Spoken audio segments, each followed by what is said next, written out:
So, what do you think of these guys? And what do you think?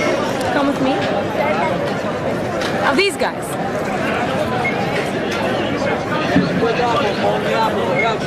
Who is free? Are you free? Am I free? Are they free? Are they free, the policemen? Or the people behind them? Inside the building, all protected behind all these walls?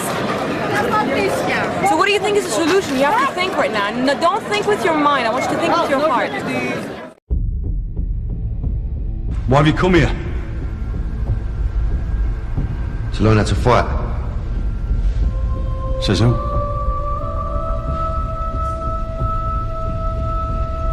Collier said you'd teach us how to fight. I can't teach you how to fight. Because you already can. It's already in you.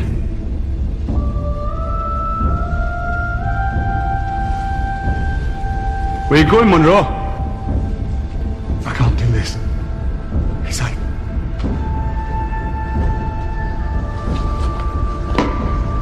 Sorry to hear about your wife.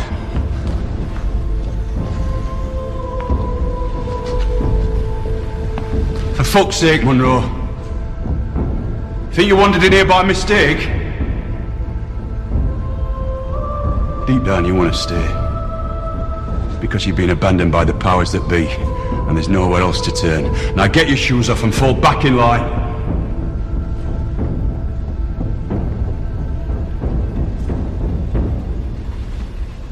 Get AIDS. Jump on a bus with a rucksack full of explosives. Government will dish you out a free car these days. But keep your head down, be a good citizen, and walk without a limp, and you get zip. That's why you're all here. You count for nothing. And your cries fall on deaf ears, same as me. The only difference between us is I've got the confidence to fight back. So how do we fight back? I don't know yet.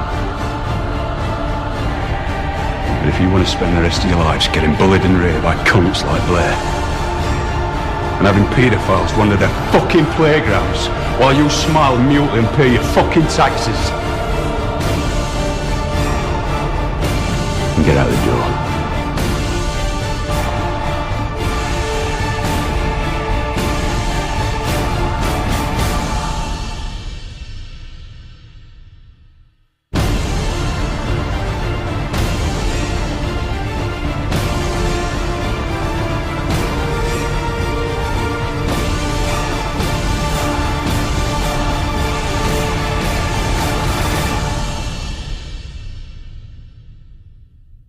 Or you can phrase it the way I do, which is identical to what you're doing with this difference. I'm not fighting the Illuminati. I'm fighting the ignorant. I don't even want to use words that I would like to use. The problem is the masses of ignorant people in the way who prevent you getting the solution. If intelligent man had to fight the power elite, they'd win. Because that's what strength is. What you have is the gormless masses who are the buffering, the packaging, the peanuts around the vase that is causing the problem. They are identifying with the master. It's like old, remember the German philosopher Hegel, the old master-slave relationship. It's been restated in so many ways by so many other great thinkers.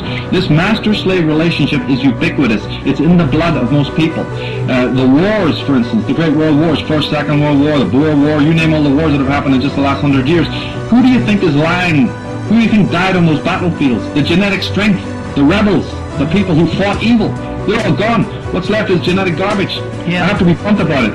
I know that sounds horrible, but that's a fact of life. The warriors, the ones who were capable of fighting this kind of pestilence of these little men and their bureaucracies, lie on the fields of Flanders, man. They lie in the Marne. They lie in Passchendaele. Get me? And then you add to that the Crusades. Go back further in time, further in time, further in time. What do you think those wars were? Those were wars of purgation. They were a Nephilim plan to wipe out the genetic strength of the races. So that what's left today hasn't even got the gumption or the hard wiring to even fight back. That's why they're gormless, ignorant what you're talking about. That's how ignorance exists.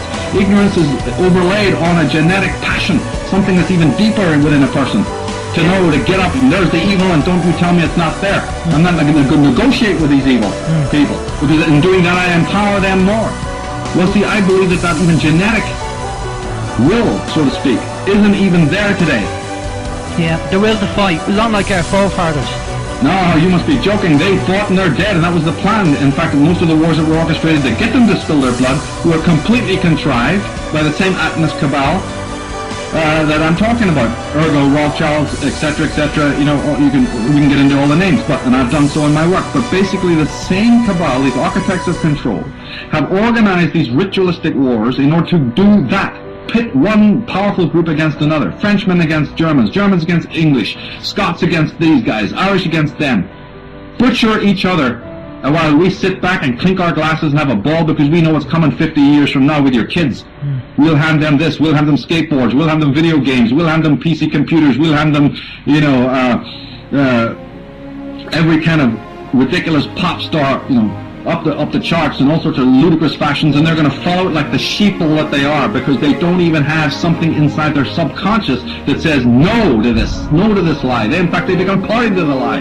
That's why I'm saying that you're fighting a wall of ignorance. You're not even in the boxing ring of the real opponent, because you've got to deal with all of the sheeple in the way. And one can either say, you know, this is worth it, it's worth a lot of effort, or somebody might decide, you know, I think it's not worth it, I don't think it's going to happen. So the jury's out on whether that's going to happen or not. One voice will say, no, people are waking up, another voice will say, no, they're getting more back to sleep. So it's really, really difficult to be able to make a broad statement like that. But the fact is, a lot of what you are fighting is simple, willful ignorance. Not willless ignorance, willful ignorance. The evidence of what we're talking about is in the face of every single person. They just refuse to see it. I'm sick of this, and I'll tell you why I'm sick of it. Because while these pathetic, naive people, despite all the evidence before them, are looking the other way, oh no, it's just paranoia, while they're doing that, they are allowing these people to impose their will on my children and my life, and I'm not having it. And if people would just engage a few more brain cells, open the eyes and look, they will see the scale of fascism, no other word for it, that we are being subjected to today. And if you don't wake up and you go on looking the other way, well, the fascism just gets more, and eventually it'll dawn on you, and by then it'll be too late. Don't look to me for sympathy when it happens, mate, because you got your chance now. But the point is that that's what we are. We're like creatures in a machine sucking our blood. We're like cattle. We are seen here to provide daybreakers. We are here to provide our souls, our money, our kids, everything. The globalists see it as if they control the entire society. And so this woman sees troops, SWAT teams, guns, FEMA camps. She feels safe. When she sees big black armored vehicles and tanks and big monolithic government buildings and thugs and CPS grabbing children and corruption, she just cozies up like a snake around their leg. But she comes into some red-blooded, tanned, redneck American who isn't her slave, and she comes in here with a man with a little bit of hair on his chest, and it just scares the living daylights out of her. She had thought she'd entered the ninth circle of hell. She was in a room with a fork-tailed devil. This is a domesticated slave. This is a domesticated worm. This is a domesticated serf. This is someone who sees a human who isn't castrated. I mean, I would imagine a domesticated pig in a pig pen watching a wild pig run around, out there in the field 100 yards away. That'd probably actually scare a pig, because it would have memories of being a free hog. It would have memories of running around squealing and rooting and having a good time. And it'd be sitting there eating its slop about to get slaughtered. That's another pig. That's scary. And it would squeal and run over to the humans and curl up and go, do something about that pig out there. It's so deadly. I mean, it's disgusting. It's like a cow in a squeeze chute at a slaughterhouse before the gas bolt comes down and drives a hammer into its head and fells it and kills it so it can be rendered down into T-bone steaks. Imagine, it getting angry at a cow in a field. Oh, look at that cow in a field. It has horns. It hasn't been dehorned. I had my horns cut off a long time ago. I've had all my vaccines. I'm going into the slaughterhouse. Oh, I like the government. Oh, I love it. I'm here by my legs and drain me of blood. I love serving government. It's so much fun. It's so good. So, are we going to make a stand now and draw a line in the sand and say here and no further? In fact, we're going to roll this back? Or are we going to wait until it's got really, really extreme, by which time there'll be so much infrastructure in place that drawing a line in the sand will be a serious challenge? And it's no good. I said to some policemen in Parliament Square a few months ago, ask yourself, when your child says to you, Mummy and Daddy, what were you doing when the police state was introduced? Oh, well, I was watching the telly, honey. Or in the policeman's case, I was helping to introduce it, dear. That's the situation we're facing. How much time we got? Yesterday, for further consultations with his government, he returned to the Vienna. This is Ed Fletcher in Vienna. Take 2, Q Howard. I don't have to tell you things are bad. Everybody knows things are bad. It's a depression. Everybody's out of work or scared of losing their job. The dollar buys a nickel's worth. Banks are going bust. Shopkeepers keep a gun under the counter. Punks are running wild in the street. There's nobody anywhere who seems to know what to do, and there's no end to it. We know the air is unfit to breathe, and our food is unfit to eat. We sit watching our TVs while some local newscaster tells us that today we had 15 homicides and 63 violent crimes, as if that's the way it's supposed to be. We know things are bad, worse than bad. They're crazy. It's like everything everywhere is going crazy, so we don't go out anymore. We sit in the house, and slowly the world we're living in is getting smaller, and all we say is, please, at least leave us alone in our living rooms. Let me have my toaster and my TV and my steel-belted radios, and I won't say anything. Just leave us alone. Well, I'm not going to leave you alone. I want you to get mad. I don't want you to protest. I don't want you to riot. I don't want you to write to your congressman because I wouldn't know what to tell you to write. I don't know what to do about the depression and the inflation and the Russians and the crime in the street. All I know is that first, you've got to get mad. You've got to say, I'm a human being. God damn it. My life has value. So, I want you to get up now. I want all of you to get up out of your chairs. I want you to get up right now and go to the window, open it, and stick your head out and yell, I'm as mad as hell, and I'm not going to take this anymore! And it's not a case of waiting for frontman Obama or anyone else to say, this is what the solutions are. They won't create solutions. They're not supposed to create solutions. We need to do it.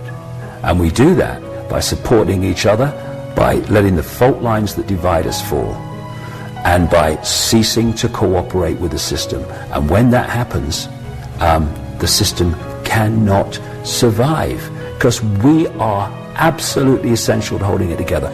Because, like I said earlier, a pyramid, the bottom holds the top up, not the other way around. And if we just walk away from this system by letting go of fear of not walking away, and just stop acquiescing with our own enslavement, then we'll hear a lot of bangs behind us, because the pyramid will fall, and then we can start building a different system, perhaps no system at all in that sense, where we'll live in a world very different from the one we have. We're looking at the end of the trinket society, and that's a good thing, because the trinket society thinks it controls the trinkets. The trinkets control the people, right? The desire for them. And we're going to live in a different world, but the system that has enslaved us has to go.